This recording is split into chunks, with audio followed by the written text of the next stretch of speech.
이번 3화에서 여러분들은 상처를 보면서 이상했다고 느끼셨을 것 같습니다. 광수에게 이게 왜 반가워할 일인가 라고 분위기에 찬물을 끼얹었는데요. 다만 저는 조금 다른 부분을 주목해야 한다고 생각합니다. 상철은 옥수님을 많이 좋아하는 것처럼 느껴졌거든요. 그런데 정작 화면 속에서 나오고 있는 상철의 모습은 옥순에 대해서 관심을 갖는 모습보다는 연적이라고 볼 수가 있는 광수에 대해서 더 많이 의식하는 장면이 나왔던 것 같습니다. 실제로 모임에서도 옥순을 의식하지 않고 말을 한 것처럼 말이죠. 그렇다면 이 장면은 단순히 상철이 광수랑 기싸움을 한 거라고 볼 수가 있을까요? 아니면 어쩌면 상철은요, 내가 좋아하는 사람, 즉 옥순이 나를 보지 않을 수도 있다는 불안을 그 이전부터 미세하게 느꼈고, 그 불안에 대해서 다루기보다는 옥순이 관심 있어 하는 대상인 광수에게 돌려버린 건 아닐까요? 이번 시간에는 상철의 태도를 통해서 연애에서 우리가 가장 견디기 어려워하는 감정, 어쩌면 내가 상대를 좋아한다고 해서 그렇다고 상대가 나를 선택한다는 보장이 없다는 고통스럽지만 받아들일 수밖에 없는 현실에 대해서 말씀드리도록 하겠습니다. 시작하기에 앞서 구독과 좋아요 하이프 가볍게 부탁드립니다. 여러분들은 이번 3화의 상처를 보면서 어떤 느낌 드셨습니까? 잘 나가던 모임에 갑자기 찬물을 쫙 부으면서 순식간에 분위기가 싹 가라앉더라고요. 그래서 약간 고백을 하자면 한때 저도 저런 상철인 같은 행동을 많이 했던 것 같은데 조금 부끄러우면서도 나도 그랬지 라는 생각도 많이 했던 것 같습니다. 물론 그렇다고 해서 제가 상철님 인생을 전부 다 이해한다는 무례한 주장은 아니고요. 이번 시간에 좀 상철님에 대해서 얘기를 해보려고. 아마 여러분들도 회사 생활 하시거나 모임을 하셨을 때 좀 비슷한 유형의 사람을 만났을지 모르겠습니다. 갑자기 이제 급발진을 한다거나 약간 조금 분위기가 가벼워지려 할 때 혼자 진지한 모습을 취한다거나 당신은 왜 그렇습니까? 라고 거의 이제 광수님한테 대놓고 말하다시피 한다거나, 한편으로는 계속해서 중복되고 일상생활에서 만날 수 있는 유행이기도 하면서 동시에 저 사람들이 왜 그러나 라고 궁금해하실 것 같아요. 자, 거기에 대해서 제 생각을 밝혀보겠습니다. 여러 가지 좋은 의견들을 저한테 주셨더라고요. 여러분께서 광수를 이제 옥순 쟁탈전에 라이벌로 보고 이제 선점하려고 했다. 그래서 상철이 지금처럼 이게 반가울 일인가? 라고 모두의 분위기를 이제 싸하게 했다. 아니면 상철은 자기 삶을 이제 특별하게 만들려고 하는데 이미 광수가 그 앞에서 자기소개를 해서 자기 존재감 위협하는 비교 대상으로 느꼈을 수도 있겠다. 이 해석도 상당히 좋은 해석인 것 같아요. 아니면 이제 사회적인 의뢰를 못 견뎌서 상철이 이 순간에 폭주했다. 그것도 충분히 저는 납득할 만한 설명이라고 합니다. 다만 저는 이 해석들을 존중하지만 조금은 이제 다르게 보려고 해요. 제가 그렇게 본 이유가 뭐냐면요, 상철은 지금 굉장히 모순된 행동을 반복해서 하고 있습니다. 여러분도 혹시 느낀 적 있으신가요? 그리고 이거는 제가 1화 때 말씀드렸던 바이기도 합니다. 그래서 상철에 대해서 그렇게 말씀드린 바가 있죠. 뭔가를 분명히 이 제작진은 이상형이 뭐냐를 물었어요. 근데 상철은 뭐라고 대답한지 아십니까? 덩치가 크신 분들 혹은 눈이 큰 분들, 약간 포비아 같은 건가? 잘 모르겠다. 그래서 저는 거기서 되게 의아함을 느꼈죠. 내가 매혹되고 사랑하는 대상에서 얘기하고 있는데 내가 공포심을 갖거나 두려워하는 걸로 대답을 했어요. 그래서 어쩌면 상철은 현재 우리가 심리를 단정할 수 없지만 무의식적으로 사랑과 공포 혹은 사랑과 증오가 동전의 양면처럼 얽혀있고, 그 부분이 지금 해소가 되지 않았으며 어쩌면 그것이 상철의 삶에 있어서 영향을 미쳤을지도 모르겠다. 지금 상철이 만나고 있는 사람이 누구죠? 눈이 좀 상당히 크다고 볼 수가 있는 옥수님이네요. 영장이 더 큰 편이지만 실제로도 상철님은 맨 처음에 첫인상으로 선택한 사람이 영자님이었죠. 특이한 상황이죠. 자, 그럼 여기까지 이제 제 방송을 듣고 영상을 보고 이제 여러분들이 그런 생각이 들 겁니다. 알겠습니다. 그건 알겠는데요, 지금 이거랑 상철님이 광수님께 무례하게 대했다는 거랑 그리고 모임에서 좀 무례하게 대한 거랑 어떤 관련이 있냐 라고 궁금해하실 것 같은데요. 또 하나하나 설명드리겠습니다. 자, 그리고 이후에 상철님은 얽히게 되죠. 네, 그래서 엄밀히 따지면 우연히 걸어오다가 약간 상철님이 광수님 어디 가십니까? 라고 의식하긴 해요. 정확하게 말하면 상철님이 먼저 광수님께 대화를 신청을 해요. 잠깐 이야기 좀 할까요? 라고. 그때 광수님이 얘기하는 거예요. 저 지금 누군가랑 대화 좀 하러 가려고. 그리고 그 모습을 보고 상철님이 광수님을 의식하고 먼저 올라가서 옥수님과 대화를 신청하게 됩니다. 다만 상철님이 먼저 대화를 신청을 했을 때 옥수님의 표정은 쓱 하면서 그렇게 썩 밝아 보이진 않았어요. 그래서 이 부분을 우리가 잘 생각을 해봐야 돼요. 네, 상철은 처음부터 광수를 의식했던 건 아니에요. 근데 2화 중반부에 상철이 옥순에게 관심을 가지기 시작하면서 광수란 존재가 사후적으로 떠오른 겁니다. 처음부터 의식한 건 아니에요. 다만 이때부터는 본격적으로 상철이 광수를 의식한다거나 끝끝내 결국 광수님은 옥순님과 대화를 하지 못하게 되는 등 상철과 옥순이 계속해서 대화를 하는 장면이 나오게 되죠. 자, 그래서 여기까지만 해도 어느 정도 의식은 했다. 하지만 그렇다고 해서 그 갈등이 본격적으로 표출된 건 아니긴 합니다. 네, 자, 반대로 이후에 광수가 온다 할 때는 옥수는 머리를 넘기면서 유심히 보는 등 옥순의 태도가 차이가 나죠. 네, 어머 하면서 좋아한다거나 말이죠. 그렇게 눈 큰 사람에 대해서 부담을 느끼는 상철, 옥순에 대해서 상당히 직진하는 모습을 보이면서 조금씩 판이 꼬이기 시작합니다. 즉 이미 두 사람은 서로가 서로에 대해서 경쟁한다는 것을 이미 여기서부터 알고 있긴 했어요. 그 상황이긴 했지만 뭔가 더 크게 사건이 불거지진 않았던 것 같아요.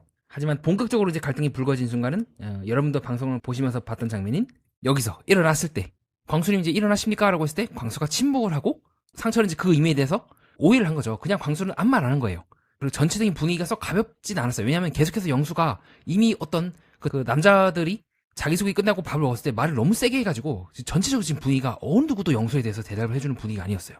분위기가 진짜 쫙 가라앉은 상태에서 광수 입장에서는 여기서 내가 뭔가 네라고 한다거나 상철의 말이 대답하게 되는 순간 오해를 살 수 있겠다는 생각을 했기 때문에 좀 침묵한 게 아니었을까 하는 생각을 하거든요. 근데 그걸 이제 상철은 왜 나를 의식하고 왜 앞뒤 말이 다르느냐, 내가 물었을 때는 침묵하면서 그 옥수님 할 때는 왜 일어났냐 라는 식으로 공격적으로 이제 의식을 봐야 되게 된 거죠. 그래서 실제로도 이때도 인터뷰했을 때 광수님이 아까 앞뒤 말이 다른 것 같아서 되게 기분 나빴다라고 말씀하시는 등 이때를 기점으로 이제 광수에 대해서 조금 이제 비스듬하게 보기 시작하신 것 같아요. 상철님께서. 물론 상철 입장에서는 광수님께 말을 걸었음에도 불구하고 광수가 그 어떤 말도 하지 않았던 것도 좀 불쾌했을 것 같긴 해요. 보통은 뭐 네나 아니오나 아니면 이제 뭐 좀 근데 동시에 광수님 입장에서도 뭔가 말하기 애매했을 것 같아요. 한편으로는 연적이니까.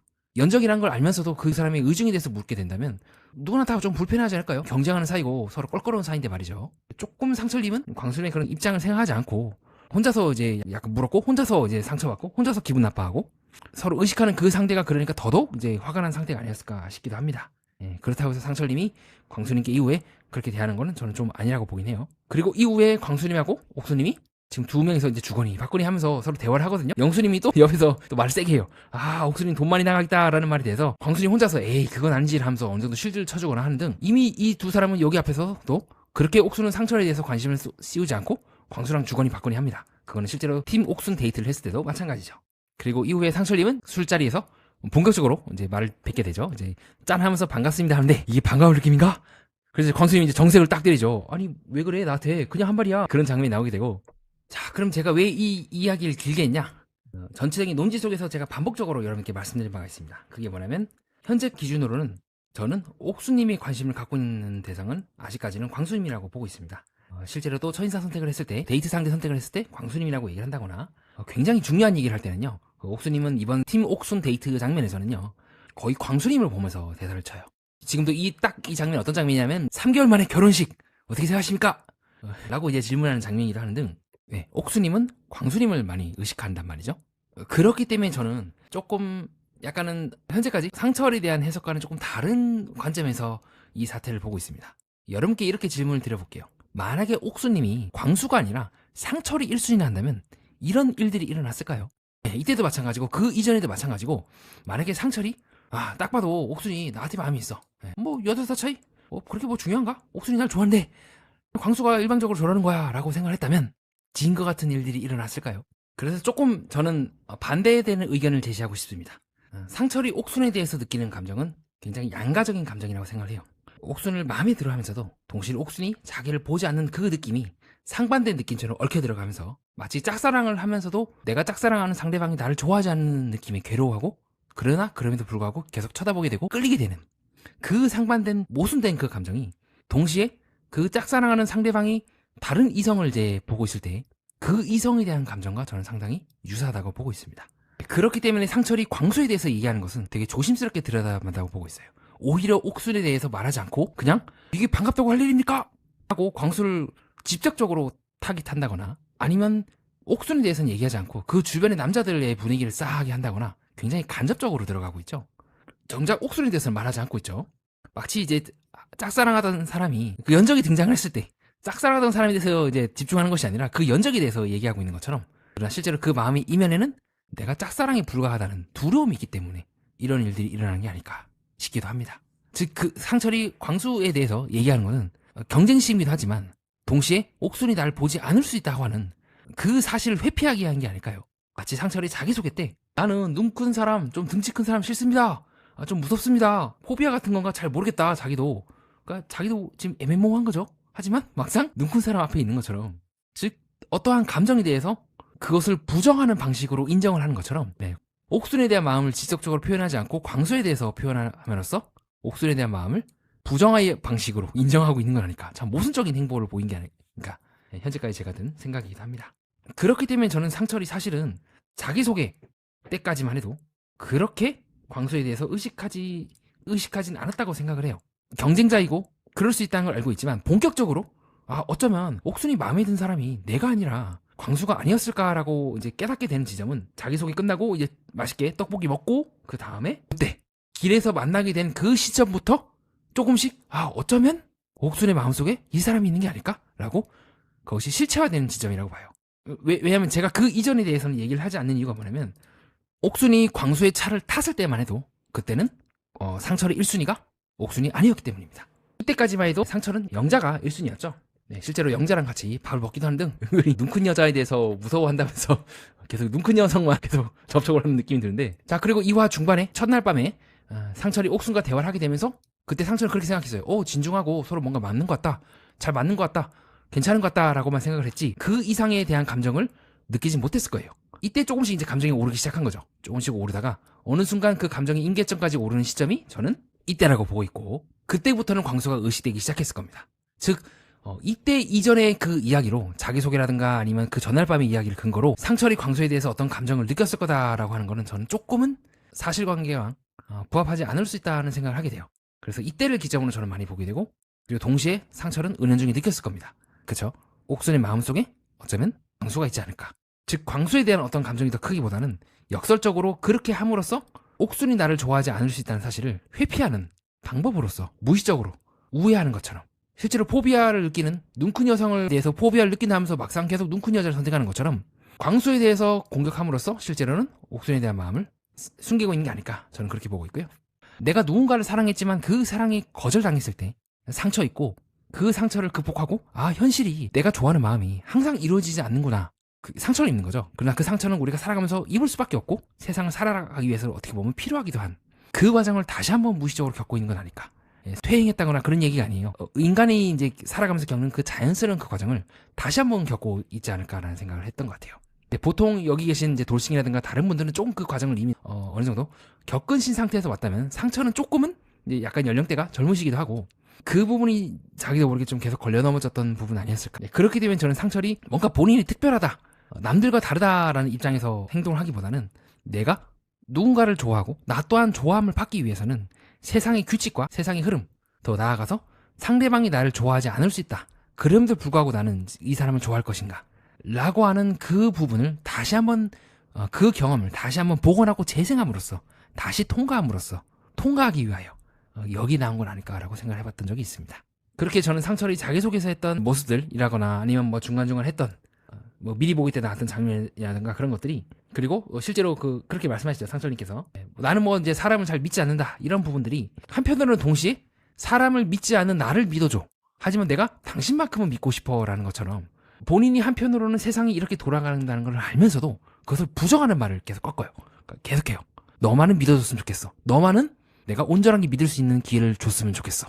현재 돌싱분들은 서로가 서로에 대해서 믿을 수 없지만 어디까지 믿을 수 있는지를 서로 계속 대화를 함으로써 맞춰나간다는 느낌을 받는다면, 상철님은 이러한 나를 받아줘라는 느낌이 더 크다는 거죠. 아직 그는 그 과정은 어느 누구도 대신할 수가 없으며 스스로 포기해야 되는 지점이라고 저는 보거든요. 온전하게 100% 믿을 수 있는 사람은 존재하지 않는다, 나를 온전하게 받아줄 수 있는 존재는 사실은 처음부터 존재하지 않았다고 하는 그 고통스러운 깨달음을 다시 한번 겪고 있는 건 아닐까라고 봤던 것 같아요. 그리고 그러한 상철의 광수에 대한 태도도 사실은 그 어떤 옥순이 나를 좋아하지 않을 수 있고 세상이 사랑이라는 게 내 뜻대로만 흘러가지 않을 수 있다는 그 고통스러운 깨달음을 우회하고 회피하기 위해서 광수에 대한 어떤 공격성으로 드러나고 있는 건 아닐까.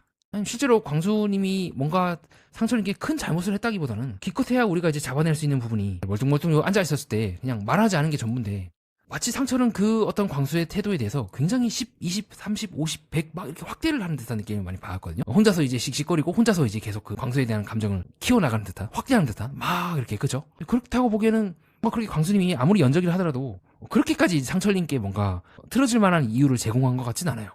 그리고 실제로 이거는 회식 자리에서 그 데이트 장면에서도 마찬가지죠. 근데 상철은 그걸 계속 확대해요, 본인이. 그 이상의 뭔가를 한 것처럼 마치 그렇게 믿어야지만 본인이 견딜 수 있다는 듯이 행동한다는 느낌을 더 많이 받았던 거죠.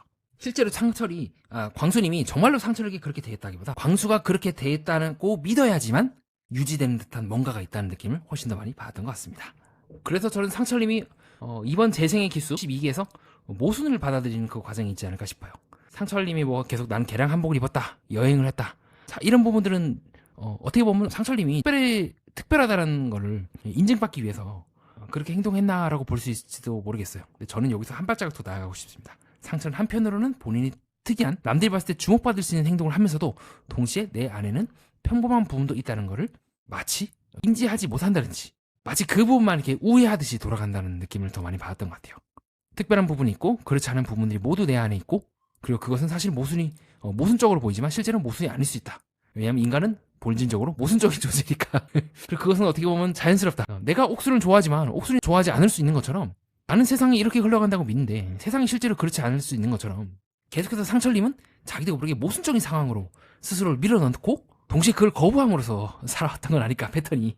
마치 본인이 눈큰 여자를 두려워하면서 막상 또 눈큰 여자 앞에 계속 서게 되는 것처럼요. 그렇게 상철님은, 저는 억울하다는 그 말씀이 조금은 이제 다르게 들리기도 해요. 억울하다는 건 한편으로는 납득하지 못한다는 거잖아요. 네, 맞습니다. 물론 이혼했던 예전의 사례에 대해서 거기에 대해서 억울함을 느낄 것 같긴 해요. 근데 그렇다기에는 그의 억울함은 이 방송 내에서까지 계속해서 반복이 됩니다. 나는 가만히 있었고 난 그냥 물었는데 광수가 나한테 대답을 안 했다. 억울하다. 광수가 나를 무례하게 대한 거다. 실제로는 상철님 광수님을 무례하게 대할 수도 있는데 말이죠. 이 자리에서 그런 민감한 질문을 한다는 것 자체가 광수 입장에서는 되게 난감했을 것 같아요. 대답할 수도 없고 안 할 수도 없고, 대답하는 순간 영수가 저렇게 계속 옆에서 뭔가 되게 가벼운 말을 계속 툭툭툭 던지는 그 분위기에 대해서 다들 암만 안 하고 지금 조용히 침묵을 지키면서 광수랑 약간 선을 긋는 듯한 모습을 보이고 있는데, 거기 내가 말하게 되면 얻는 것 같기도 하고. 그 이유에 마찬가지죠. 상철님은 억울하다고 하지만 한편으로는 광수 입장에서도 억울하지 않을까요? 그럼 따로 가서 얘기를 하던가, 이걸 공개적인 자리에서 얘기하면 어떡해. 우리 둘 사이 얘는 둘 사이 따로 풀어야지. 왜 공개적인, 모두를 민망하게 하면 어떡해? 라고. 정말 억울하다 하면서 또 다른 사람들 다 자꾸 이제 억울하게 만들고 있는 거죠.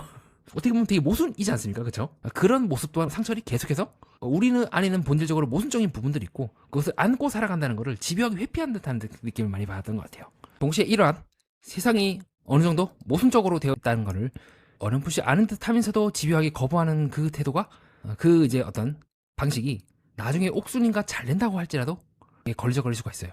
왜냐면 지금 당시에는 조금 옥순님은 광수님을 이제 실제로 이제 방송을 보실 거 아닙니까? 3화 때 옥순이 데이트하고 싶은 사람이 광수라고 했네? 그럼 내가 처음이 아니었네?